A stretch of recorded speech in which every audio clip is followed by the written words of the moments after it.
Awesome. Thank you. Can y'all hear me? All right, cool. Awesome. Just had a couple of technical difficulties with sharing my screen. But, all right, let's get into it. So, my talk is called The Time Traveler's Playbook for Prompting GitHub Copilot. But first, I'm going to introduce myself a little bit. So, my name's Rizel Scarlett. And like Katie said, I'm a staff developer advocate at a company called TBD. And it does sound like a really funny name.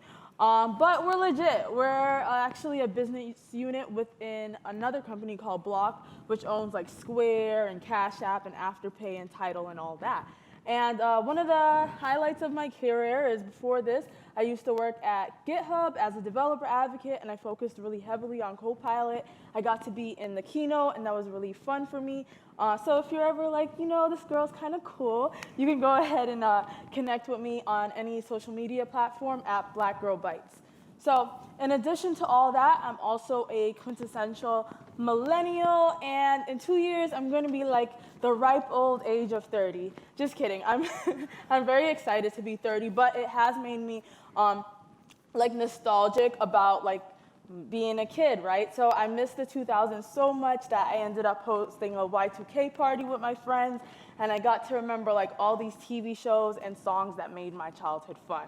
I used to love like Bratz and Mean Girls and like the song Crank That Soulja Boy, and also the song I Write Sins Not Tragedies by Panic at the Disco. I don't know if y'all remember these or if you're within like my age group, but maybe you do.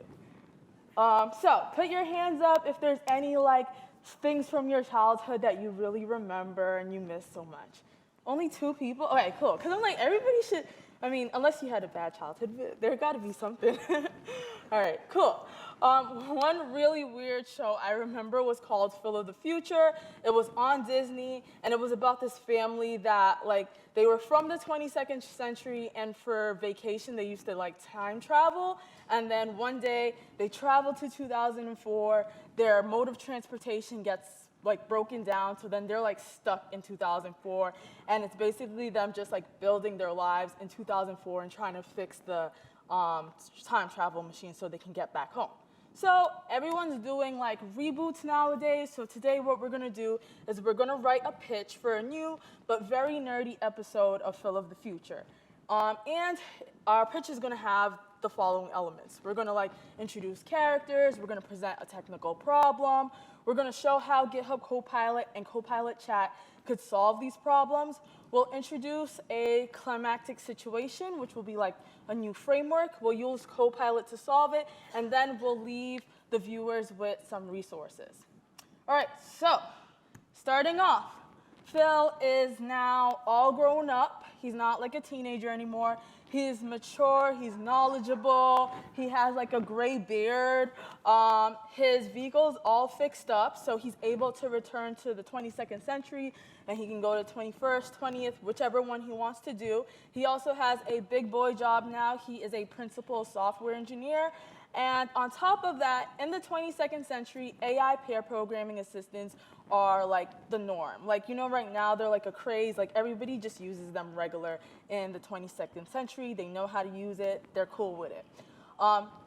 So sometimes for fun, he likes to visit 2024, and he particularly likes to visit his friend and mentee, Dawson. And Dawson is a junior software engineer. She's new to the game, and she tells him that she has to build an identity verification tool. And he's like, oh my God, that is so cool. And she's like, no, it's not.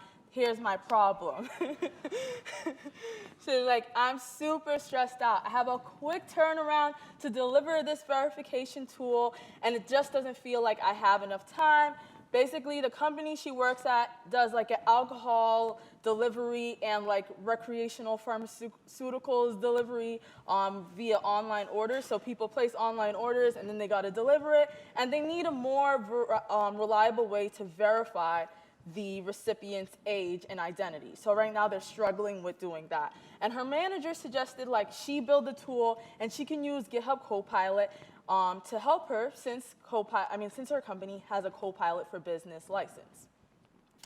And Phil, he's like, I could step in with my future insights. Like, we use GitHub Copilot in my century. So he's like, Dawson, AI tools like Copilot are really powerful, but they require a bit of prompt engineering. So basically what he means by that is the output of generative AI tools are non-deterministic, meaning your results will always be unpredictable, but you could use prompt engineering to guide and refine that unpredictability into meaningful outcomes. Prompt engineering, he says, is the practice of using prompts to get the output that you want. So you basically use prompts to elicit an AI model to generate target output based on a task. Just like with people, you would maybe prompt them with a topic so they could write an essay. A prompt can, in our case, be a block of code or a statement in the form of a comment. And Phil ends up recalling his prompt engineering 101 class from college where he played the game Robot Make Me a Sandwich. He couldn't just say, like, Robot, make me a sandwich. He had to be more specific and say things like, can you open the bag of bread? Can you take the first 2 slices of bread out of the bag? Can you lay the slices of bread side by side on the counter and then spread peanut butter on one slice of the bread with butter? With a butter knife.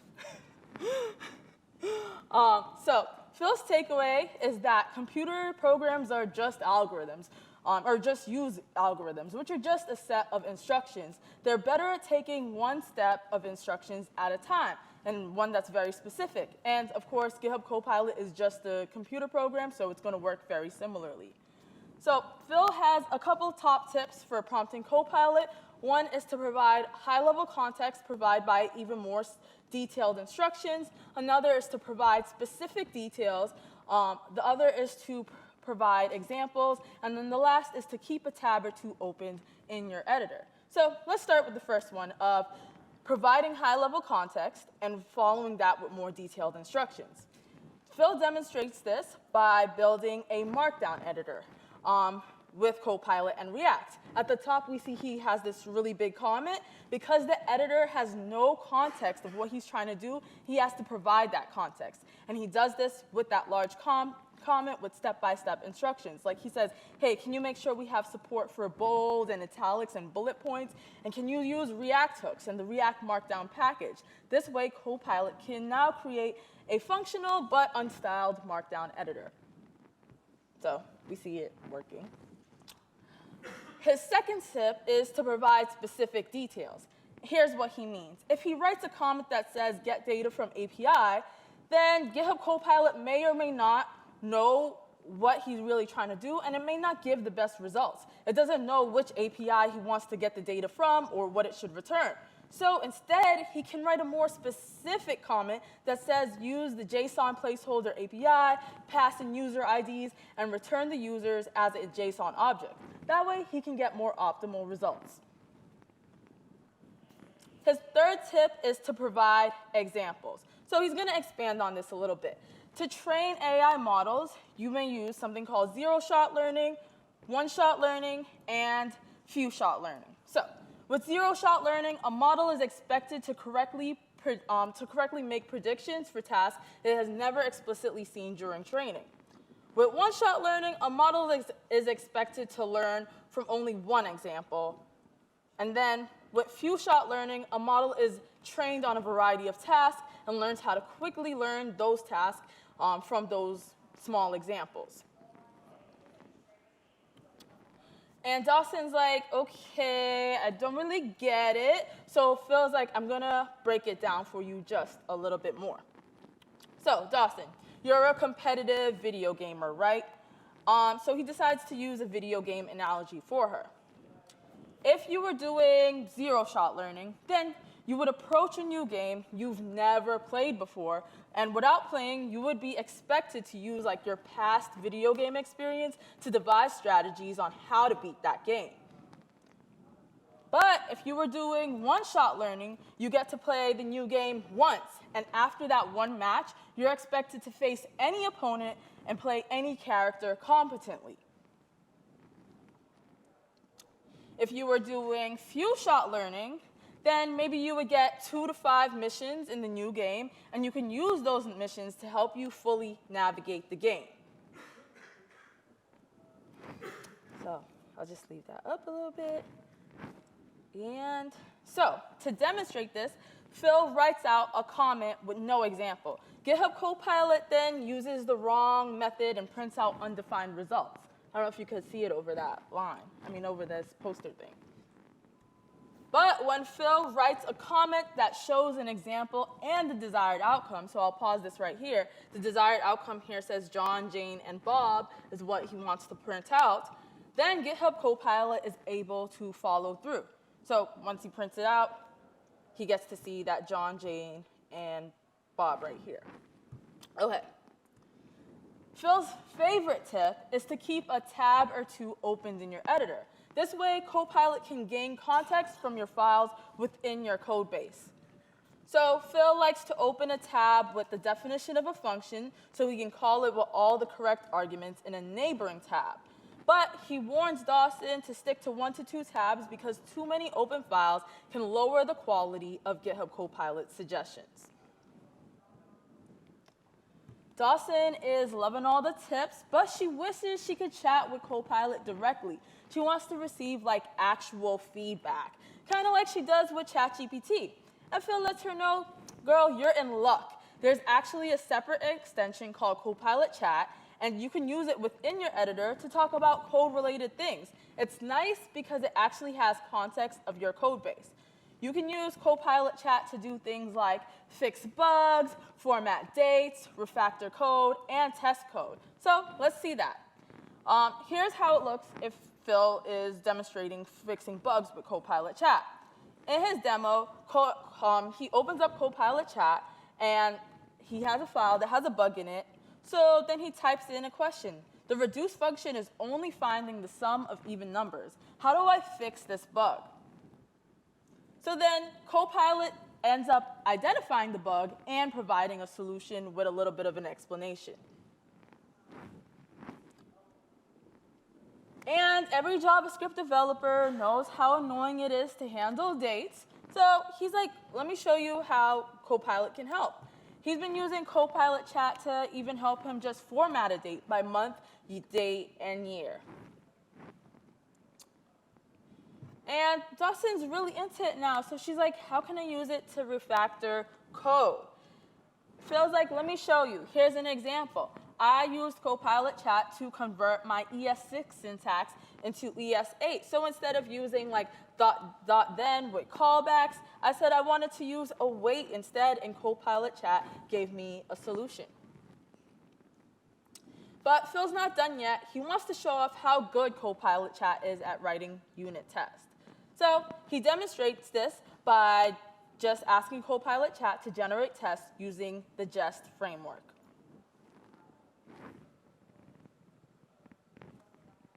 And it did it. All right. So moving to the next slide. Dawson's beaming from ear to ear. She's like, from what you showed me, GitHub Copilot can do more than just increase developer productivity. I feel like GitHub Copilot and Copilot Chat can give me so much psychological safety.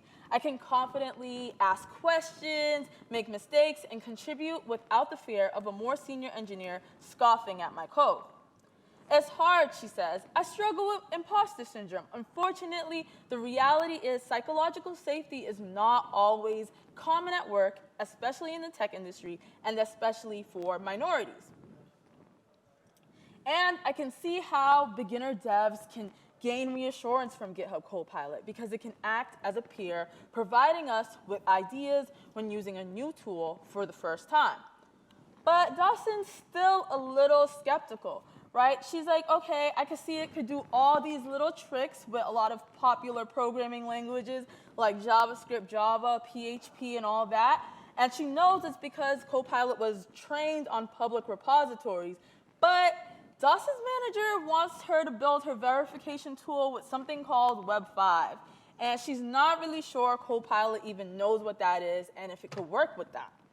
So Dawson's really still new to the whole Web 5 thing, and she starts explaining how it's not the next evolution of Web 3. It's just like a tongue-in-cheek title. And she's like, I've heard the Web 4 jokes already. But Phil interrupts her. He's like, no, I know what Web 5 is. In the 22nd century, Web 5 is the ecosystem most developers choose to build applications that prioritize data ownership and user privacy without use of blockchain. Dawson's surprised, but she's like, okay, let me hear what else Phil even knows about this. He's like, oh my gosh, in the early 2020s, the W3C, or the World Wide Web Consortium, created new identity standards, and Web 5 provided a framework to apply those identity standards. In fact, the Web 5 ecosystems allows people to create something called verifiable credentials. And those are cryptographically secure digital representations of any document that prove your identity or different facts about you, such as like your ID, driver's license, your degree, your health insurance card, and even proof of age.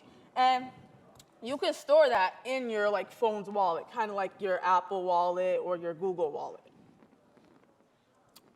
Each verifiable credential has 3 actors. So there's an issuer, that's like the organization that created and issued the verifiable credential. There's also a holder, or sometimes called a subject, and that's the person who received the credential or who it's about.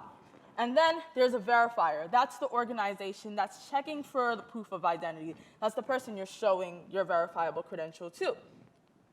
Phil describes the following flow, thinking maybe this could help Dawson to implement her solution.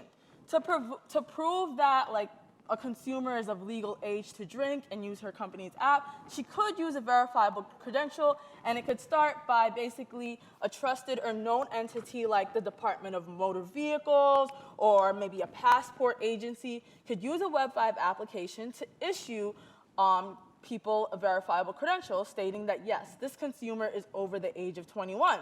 Then the DMV would sign the credential as a confirmation, and that signature would convert the verifiable credential into a JSON web token, or a JWT, to make sure it's tamper evident, meaning no one can like change the data or steal their identity.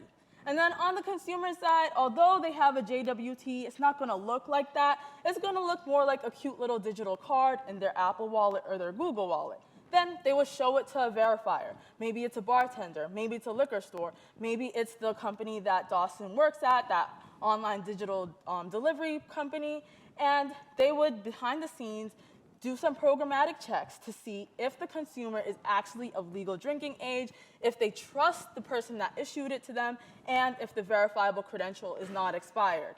And here's the coolest part.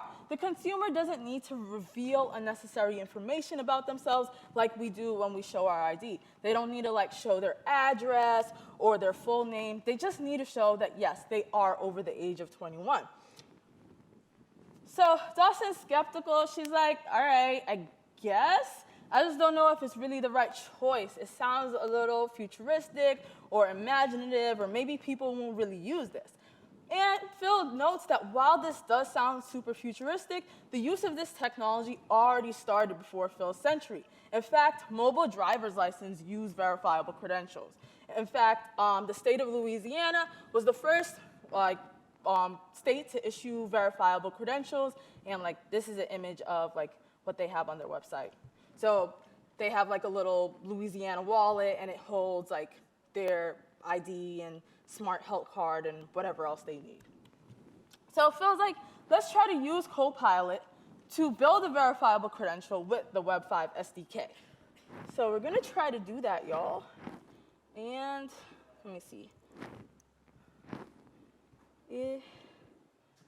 Hopefully, demoing Copilot, y'all, just going to put this out there. Remember I said it's non-deterministic. So demoing Copilot is kind of tough. So I hope it like, I hope it like cooperates with me. All right, so basically I already have this comment at the top that we want to create a verifiable credential, just giving it some context of what I want to do. Maybe I'll make it a little bit bigger for you guys. So it started by importing one package for me. I wanted to import another. This did thing, don't worry too much about it. It's just for like handling digital identities. Next, we want to create a digital identity that represents the issuer. So maybe that's like the DMV. So we got that, thanks Copilot. Then we want to create an identity for the subject or the holder, which would be you. So we did that. Then we want to actually create the credential. Yay, Copilot's doing what it needs to do. So in here, maybe we want to have stuff like the name, date of birth, are they of legal drinking age, city, country? Maybe that's some information. And now we actually want to call the Web 5 SDK so that we can say what type of credential this is. We can assign the issuer, we can assign the subject, and then put in some data. This Copilot gave me some like default information. I'm going to put in my name. My name's Rizel Scarlett. My date of birth is July 4, 1995. True that I could drink. I'm in Boston, and I'm in the USA. Well, not currently in Boston, but that's where I live. And then we also, actually, let's print out, before we like sign the credential, let's print out and see what it looks like. Move this. No. Node Copilot.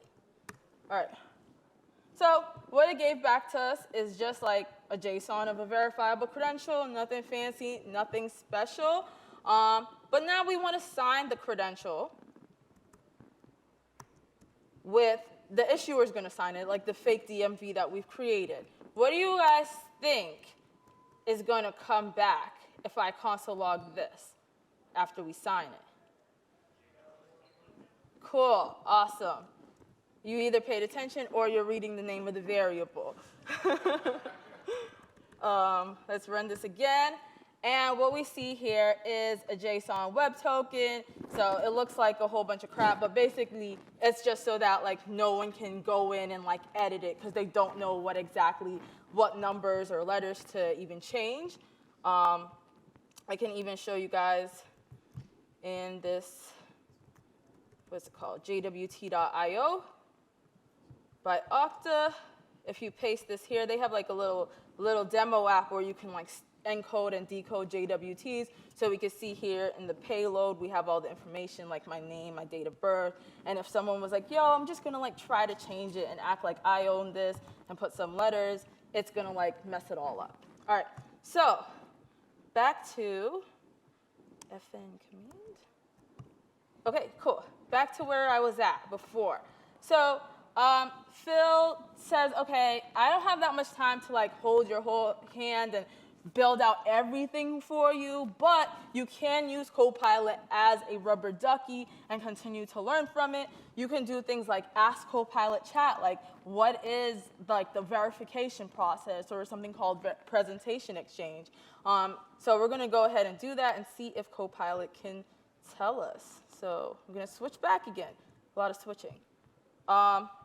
So yeah, the next process would be like the verification process, which is called presentation exchange. But if Dawson's like, I don't really know what that is, how that works, she can go to like the source definition or the source type of this package, which I often do when I like step into a new code base, and I'll like highlight it. I'll go to Copilot chat, and then I'll be like, what is presentation exchange? Like, how does this work? How does this work? And Copilot chat should respond with the right stuff. Please, Copilot. All right, so yeah, it says presentation exchange is like a spec created by Decentralized Identity Foundation. It talks about, OK, you need a presentation definition. That's like the criteria of what the verifier is looking for. It talks about it has these different methods that like check for validation, that create the presentation for you, and all this other stuff that Dawson needs to know and we don't need to worry about. All right, we're almost done, guys. I know I've been talking. All right, and Dawson is super grateful. She learned so much, and she feels like she could finish her app within the time constraints. But Phil is feeling like Mark Zuckerberg in this image. He's like, I'm tired. I'm ready to head back to the future. So he leaves Dawson with these few words. He says, listen, generative AI tools and Web 5 are here in the present, and they will continue to evolve. Instead of going against the grain, as we often do when we hear about new technology, let's learn how to make them work for you. Then Phil flies off in his time travel machine, and Dawson's like, wait, you left something behind. You left your QR code. But he's too far gone, so she decides to keep it because there's valuable resources in here, like a link to the slides and a link to a blog about Copilot and a link to my blog and a link to information about Web 5. Cool. Looks like you all also needed the QR code. And then I'll move to the next slide. And if you like this talk and wanted to connect with me, my handle is Black Girl Bites. I'll probably tweet out the slides if you're like, oh, you went too fast. And that's it from me.